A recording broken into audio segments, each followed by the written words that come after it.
आपकी अपनी favourite story माटी से बंधी डोर आज की बहुत ही ज़्यादा इंटरेस्टिंग है और बहुत ही ज़्यादा इमोशनल भी है। और आज आप ये देखेंगे कि रणविजय जाते हुए भी वैजू को रोकते नहीं हैं। वैजू कहती हैं कि अब मैं इस घर से, परिवार से रिश्ते नाते तोड़कर हमेशा के लिए यहाँ से जा रही हूँ। मैंने सिर्फ और सिर्फ मान सम्मान और प्यार मांगा था, लेकिन मुझे इस परिवार से कुछ भी नहीं मिला है। इस परिवार से मुझे ये चीज़ नहीं मिली जिस चीज़ की मैंने उम्मीद की थी। रणविजय कहते हैं कि तुम ऐसे वैजू नहीं जा सकती, लेकिन बोलती हैं वैजू कि सबको ये परिवार मुबारक हो, ये घर मुबारक हो। इस घर से मैं सिर्फ अपने वायु के कपड़े और नंदी को लेकर जा रही हूँ। मैंने कुछ भी अपने साथ नहीं लिया है, क्योंकि सारी चीज़ें आप लोगों को मुबारक हो। तुमसे बेकार बाप तो कोई हो ही नहीं सकता है। तुम एक हारा हुआ इंसान हो और एक हारा हुआ बाप भी हो। तो बोलते हैं रणविजय कि ठीक है वैजू, अगर तुम्हें जानना है ना तो तुम जाओ, लेकिन एक बात को हमेशा याद रखना कि तुम इस घर में कभी मुड़कर वापस नहीं आना। अगर एक बार चली गई तो दोबारा नहीं आना। वैजू कहती है कि ठीक है, मैं दोबारा इस घर में कभी वापस नहीं आऊँगी। मैं इस घर की तरफ कभी मुड़कर नहीं देखूँगी। ये घर, परिवार, ये सारी चीज़ें आप लोगों को मुबारक हो। मुझे कुछ भी नहीं चाहिए। मैंने पहले ही कहा था ना कि अगर ये घर में आएगी तो मैं घर में नहीं रहूँगी। शायद आप लोगों को याद नहीं था ये बात, लेकिन मुझे याद है मैं इस घर में और दिनों तक नहीं रह सकती हूँ। मैं अभी क्या भी इस घर को छोड़कर जा रही हूँ। वैजू अपना हाथ छुड़ा लेती हैं रणविजय से और वो वहाँ से कपड़े और सामान थोड़ा सा लेकर निकल जाती हैं। ये बात करने की कोशिश करती हैं जया, लेकिन उन्हें रोक देते हैं रणविजय और दोनों के बीच में दूरियां फिलहाल आ चुकी हैं। दूसरी तरफ ये अपने रूम में आकर बैठते हैं, सब कुछ याद कर रहे होते हैं, उनका वायु कहाँ, कैसे, क्या हुआ।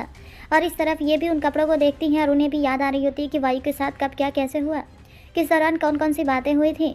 और उसी टाइम पर ये पहुँच जाते हैं अपने अलमीरा के पास और जया के साथ साथ उन्होंने वैजू के सारे कपड़े निकाल कर बाहर फेंक दिए हैं। और इस तरफ ये बैठी होती हैं, काफ़ी ज़्यादा रो रही हैं। और रणविजय भी अपने बेटे को याद करके रोते हैं और कहते हैं कि ये मुझसे क्या हो गया। वैजू भी मेरा साथ छोड़कर चली गई, सब के सब मेरा सब कुछ बर्बाद हो गया। तभी कहा जाता है कि झुमरी पाटन की बस आ चुकी है, आप यहाँ से चल सकते हैं। बैठी होती हैं, सामान को अपने पोटली के अंदर रखती हैं और उस बस में उदास होकर चल जाती हैं।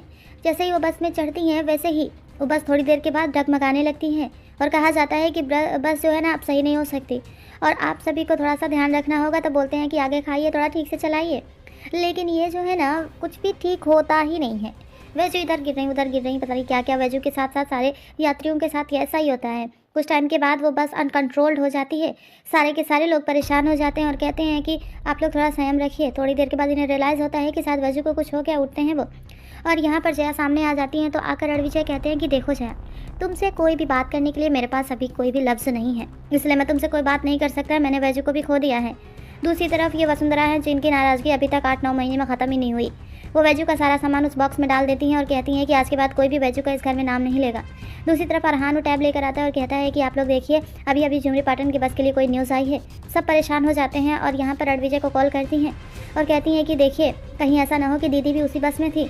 और उसके बाद यहाँ पर रणविजय परेशान हो जाते हैं। उन्हें एक एक करके सारी बातें याद आने लगती हैं कि उन्होंने किस तरह से वक्त बिताया है और कहते हैं कि मुझे वैजू को जाने ही नहीं देना चाहिए था, काश कि मैं उसे रोक लेता। लेकिन यहाँ पर रणविजय अपनी कार ड्राइव कर रहे हैं और दूसरी तरफ वैजू जब घर छोड़कर जाती हैं तो वो भी उन्हें याद आता है। सर, इसमें वैजंती कदम पाटिल का नाम है क्या? तो बोलते हैं कि हाँ है, जाइए देख लीजिए। चारों तरफ हो जाते हैं, हर किसी से पूछते हैं, लेकिन उन्हें वैजंती कहीं भी नज़र नहीं आती हैं। एक एक करके वो पूछते रहते हैं, बहुत परेशान हो जाते हैं।